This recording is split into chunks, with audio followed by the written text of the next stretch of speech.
Hey everybody, welcome to day 33, the Q&A day. I appreciate all of the questions, all of the interaction. I appreciate you guys sending your menus, and hopefully the responses I've been giving back have been helpful. Seems like everybody's been doing an amazing job. I appreciate it. I am going to try to answer all of the questions that came in during the week in just one question, because this one question relates to all the other questions, and I can find a way to touch on the topics. So the question was, this particular question from Bob Goldsmith has to do with omega-3s. Not surprising based on the past couple of videos. We've been talking a lot about fat and saturated fat, cholesterol, and things of that nature. He said, is it possible to get too much omega-3 in your diet through supplements or food? So, before I answer that question, let me give you why is the sky blue perspective. First, we have to understand what is omega-3.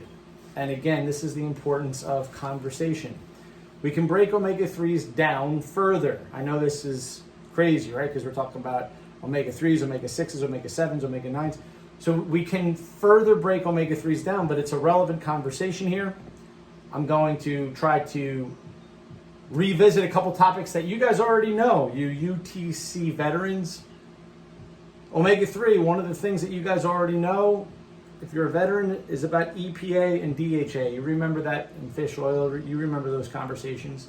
So what is it about fish oil? There's a lot of things about fish oil.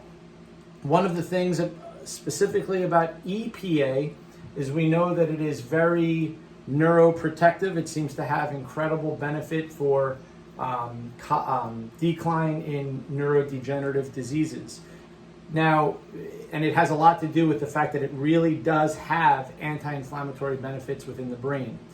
And just hear me out before you go run out buying a whole bunch of fish oil. Just hear the whole conversation. Remember, we also talked about acetaminophen last week having anti-inflammatory benefits specifically in the brain, and it is EPA's specific benefit in the brain in this regard that has the neuroprotective benefits. Now, DHA is more abundant in the body, and rightfully so. And we're going to talk a little bit about EPA and DHA in a second. Now, again, we're getting these from fish. You can get trace amounts of EPA and DHA from eggs, but that would have to be from feed. So the company would have to be, and they do this, they give flax and they give some fish oil, and then the eggs, as a result, have some trace amount of EPA and DHA. In eggs, you're getting mostly ALA, okay? So you're not getting anywhere near the amount of EPA that you would in fish. So don't even think about getting EPA and DHA from anywhere else other than fish. Now, alpha linolenic acid, which is ALA, not to be confused with alpha lipoic acid, which is a different conversation. This particular form of fat is also important and beneficial. So for this conversation, omega-3, DHA, EPA, ALA. Thus the different sources that you're getting it from. If you're getting it from egg yolks, fish, I want to specifically highlight those for a reason, because when it comes to fat-soluble vitamins, it's really important to also be getting your vitamin A, right? Your vitamin D, your vitamin E, your vitamins K1 and K2. If you stuck to a variety of fish and good quality organic grass-fed eggs, you're on a good, and you can put some extra virgin olive oil on your fish, and you can slice up some avocado. All of these things are good forms of fat. You're going to be getting your fat-soluble vitamins. You're going to be getting your different forms of fats, including your various omega-3s. And this is really important. Now, go back to your question and to answer some other questions other than what I just answered there. Is it possible to get too much? Well, the answer is yes, but let's understand why that would be. The role of omega-3s has a lot to do with its anti-inflammatory benefits. And let's just stick with that as this part. There are other things, again, that these fatty acids do, but yes, they do lower triglycerides. They do things that are beneficial in the body. If you're asking me, well, should I take omega-3 then to lower my triglycerides? Should I take omega-3 in order to reduce my inflammation and to prevent Alzheimer's disease? Well, hear this part of the conversation first. The analogy I'd like to use is heat and a forest fire. So with enough heat, right, we can create a fire, and that fire can spread through the forest. How do we stop that fire? Well, we can put water on it. So let's just say rain. Now, this is a very good cycle for the forest, by the way. We know that. We know that when trees burn down, when forests burn down, and eventually they get put out by the wind and the rain, that they come back stronger, thicker, taller trees. And this happens, of course, over the course of many, many, many, many, many decades. Now you have these lush, green, beautiful forests, but it is the result of literally burning. Well, your body is very much the same way. The heat is equivalent to your workout, and then the fire burning through the forest is your inflammation. And then your body has natural mechanisms, which we spoke briefly about in the past, which includes food and sleep and other things that we can do to reduce inflammation. I'll get back to it, which is tantamount to the wind and the rain coming and putting that fire out. Now, here's my question to you. If you understand what I'm saying, that these cycles of burning and putting it out, burning and putting it out, is very, very good for the health of the forest. You should also understand that it's very good for your body too. Thus, what we talked about in terms of training your body, letting the inflammation be there, and then having the anti-inflammatory benefits to your body either later on at night or the next day. This is a conversation. Ironically, Bob Goldsmith asked that same question last week, and I specifically said it gets a little bit confusing, but if you're interested in learning about it, I would talk about it a little bit more. I'm actually not going to do that here. I'm not going to go into the specific supplements, but I want you to understand the paradigm. However, please understand that every conversation I've ever had that has to do with health and wellness and nutrition, I am talking to people who actually are doing, I'm trying to talk to people who are actually doing what I'm saying. That includes exercising. And I don't care what form that is. If you're 400 pounds and all you can do is, raise your arms up and down over your head, and do some deep breathing work as you do it, whatever it is that gets your body to move more, that's great.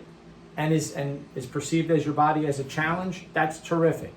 If all you do is walk nice and fast, that's great. But what I would tell you is that exercise has much more to do with challenging your body. So you want to find what is it that you can do that challenges your body intelligently. That's a whole nother tangent there. Okay, I am not so sure that a 4-hour training session is intelligently challenging your body, nor is whatever, but you get the point. Intelligently challenging your body to come back stronger. It is important that this conversation is being had in people who are intelligently challenging their bodies to come back stronger. Now, what do we know in society seems to be a chronic issue? A chronic issue is, you guys have heard this so much, too much cortisol. There's so much cortisol in the body. Remember, cortisol is one of the strongest anti-inflammatories. It is the strongest anti-inflammatory our body makes. So if cortisol levels are chronically high, well, that is telling you that your body is chronically inflamed. And this is just, there's a cascade of events that happens here when the body is chronically inflamed. Here's the issue here. There's a natural cycle, just like in a forest. There's a natural cycle for your body to go through to get maximal inflammation and maximal non-inflammation, meaning to go back to normal, just like a forest, right? If the ground is still way too wet, the forest won't grow correctly. It has to dry out first. Similarly, if the ground stays way too dry, nothing's going to grow right.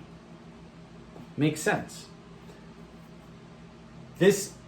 And again, I literally can't make this any simpler. I'm trying to make this as simple as I can. So please understand that when we trigger the body into inflammation, that's a good thing. But we want to do it intelligently. That's why we want to keep our workouts to about 45 minutes to no more than an hour if you're super advanced and you're taking enough breaks between sets. You want to take at least a day off in between workouts. You want to make sure that you're eating good quality food, making sure that you're sleeping 8 hours a night. You get the idea. But if we're always taking fish oil, and if we're always taking too much omega-3, because Bob's question is, can you take too much? So if we're taking too much, and I know the next question is, well, what's too much? Let me give you a better answer. The answer is you need to have enough. And over the course of 15 years that I've been, actually closer to 20 years at this point, that I've been dealing with most of you, I've been telling you guys to take 1 to 2 grams of fish oil a day. Unless you're on certain medications, check with your doctor because it is a blood thinner. And that is for people who work out. There are lots of things that I recommend people to do, but I'm making the assumption that you're exercising because all I'm trying to do is talk to people who want to be healthy. So if you're doing what I ask you to do and not exercising, if you're doing what I ask you to do and also adding in all of the hormetic things like saunas and cold therapy, you could actually be doing yourself more harm than good. Because I said to you guys that doing things like hot saunas and really cold therapies and intense workouts are for people who are already healthy. Similarly, things like fish oil are for people who are already working out or have chronic inflammation issues that you've already checked other boxes, right? You've already said, well, this. You come around and you say, okay, well, fish oil is a good alternative here for us to mitigate this chronic inflammation condition. So the answer is you need to have enough. And the easy way to do this is to get it mostly from your diet. And if you're eating a nice healthy diet that has fish a couple times a week, great. Now you could have some genetic polymorphisms, goes back to genes again, where you have trouble converting ALA in the body into EPA, DHA, and that is a separate conversation that I have with people. So there are polymorphisms where you can have issues converting ALA. Now, again, so the answer is vary the diet. If you're somebody that exercises, supplement with your fish oil. You have enough EPA, enough DHA, enough ALA in the body, and then enough arachidonic acid, which is really, really important to trigger the inflammation in the body. So it's like the match that starts the fire. Okay? So hopefully that answers the question. You need to do all of this stuff. That's why everything matters. The exercise matters, the sleep matters, the recovery mechanisms matter, the making sure you're eating good, wholesome, organic foods for the reasons, just some of the reasons I went into today, why it really matters. If you get your eggs from really bad sources, if you get your meat from really bad sources, you're just not getting the nutrient benefits that I'm discussing here, including the fat-soluble vitamins and including these specific types of omega-3s. It's really important stuff, guys, okay? All right, it's been a while, so let's hit it up. Boom, all right? You see that right there? It's true. Have a good day.